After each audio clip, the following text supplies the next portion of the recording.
Namun, indeks dolar Amerika ditutup menguat cukup signifikan di 0,31% ke level tertingginya dalam 3 bulan terakhir di perdagangan Kamis.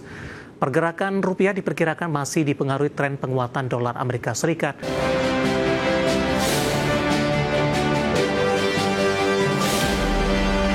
Kita beralih ke informasi indikator perdagangan lainnya, pemirsa, di mana nilai tukar rupiah cenderung menguat tipis jelang libur akhir pekan meskipun dibayangi penguatan indeks dolar Amerika Serikat.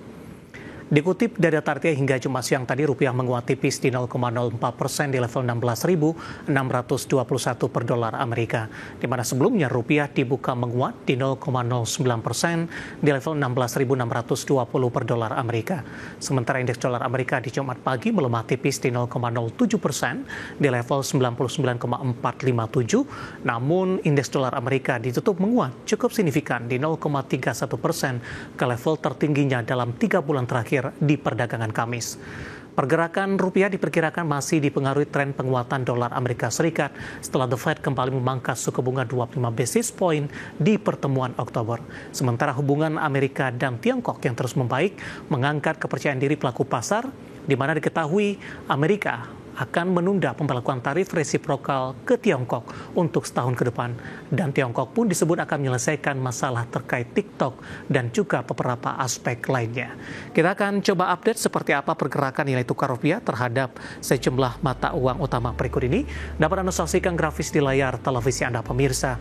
Pergerakan nilai tukar rupiah terhadap dolar Amerika Serikat di 16.640 rupiah. Sementara di update penutupan hari ini di 16.623, menguat tipis di 0,03%. Kemudian terhadap euro di 19.334 rupiah, pound sterling di 21.837 rupiah, kemudian terhadap yen Jepang di 107,86 rupiah. Dan seperti apa update terkini pergerakan harga sejumlah komoditas yang berhasil dihimpun oleh tim redaksi kami sampai dengan sore hari ini waktu Indonesia Barat. Dapat Anda saksikan grafis di layar televisi Anda, pemirsa, di mana minyak WTI melemah di 0,51% di level 60,27 dolar Amerika per barrel. Nikel melemah di 0,25% di level 15.167 dolar Amerika per metric ton. Emas menguat di 0,27% di level 4.028 dolar Amerika per troy ounce.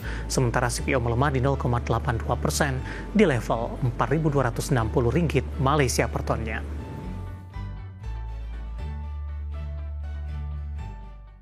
Topik pilihan dan juga informasi emiten pilihan akan kami hadirkan sesaat lagi. Kami akan segera kembali.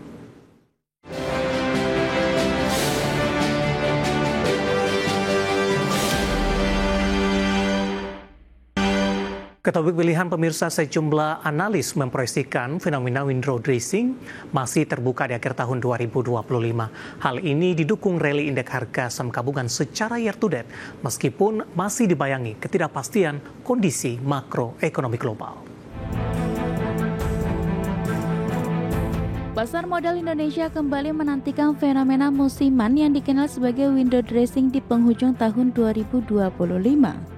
Meskipun sempat dikabarkan gagal terjadi pada akhir tahun sebelumnya, para analis pasar kini melihat peluang yang terbuka lebar bagi indeks harga saham gabungan untuk mengalami penguatan signifikan di Desember 2025, yang bahkan diprediksi berlanjut hingga Januari efek 2026. Diketahui fenomena window dressing adalah upaya manajer investasi dan institusi keuangan untuk mempercantik portofolio investasi menjelang penutupan tahun fiskal. Head of Research Korea Investment dan Sekuritas Indonesia, Muhammad Wafi, mengatakan, biasanya aksi window dressing di bursa saham muncul dalam 2 bulan terakhir sebelum tutup tahun. Namun khusus tahun 2025, kemungkinan fenomena ini tidak akan sekuat seperti periode 2021 hingga 2023, sebab masih banyak ketidakpastian kondisi makroekonomi global, mulai dari perang tarif Amerika Serikat dan China meski mulai mereda, konflik geopolitik di beberapa kawasan, hingga kelanjutan potensi pemangkasan suku bunga acuan The Fed di awal 2026. Sementara di dalam negeri, likuiditas investor institusi masih ketat. Window dressing juga sulit terjadi secara optimal lantaran belum meredanya risiko outflow asing dari pasar saham Indonesia. Diketahui net sell asing sudah mencapai lebih dari 47 triliun rupiah. Meski demikian, ada beberapa faktor yang kemungkinan bakal tetap menjadi incaran para manajer investasi untuk mempercantik portofolio jelang akhir tahun, diantaranya perbankan, consumer, dan telekomunikasi yang notabene memiliki likuiditas tinggi dan bobot besar di indeks. Sementara co-founder pasar dana Hans Kueh mengatakan sejauh ini kinerja manajer investasi cukup baik sejalan dengan rally kuat indeks harga saham gabungan.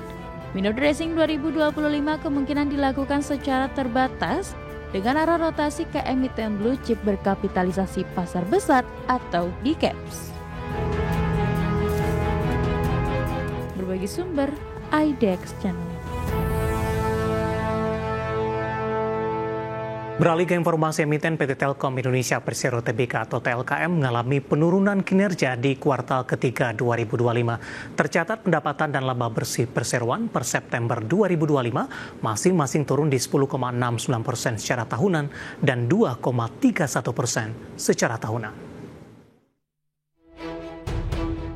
Dikutip dari Keterbukaan Informasi Bursa Efek Indonesia, PT Telkom Indonesia Persero Tbk mencatatkan laba bersih sebesar 15,78 triliun rupiah atau turun 10,69% year on year dari capaian kuartal 3 2024 sebesar 17,67 triliun rupiah.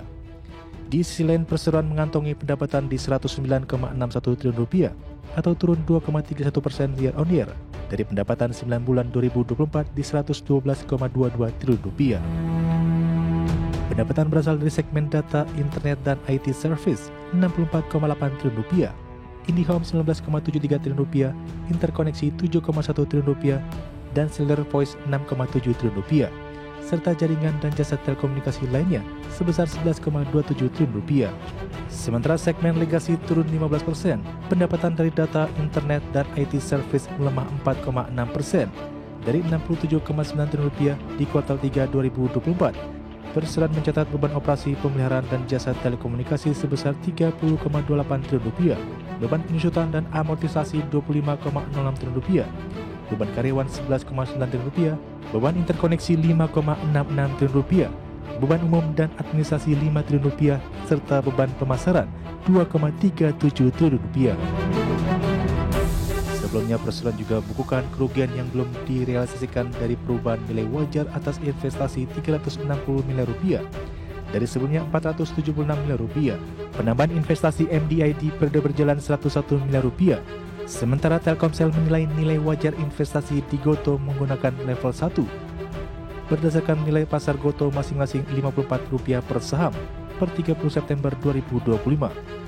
Dan Rp66 per saham per 30 September 2024. Jumlah kerugian yang belum direalisasikan dari perubahan nilai wajar investasi Telkomsel di GoTo. Jumlah kerugian yang belum direalisasikan dari perubahan nilai wajar investasi Telkomsel di GoTo per 30 September 2025 dan 2024. Masing-masing Rp380 miliar dan Rp474 miliar. Berbagi sumber untuk IDX Channel.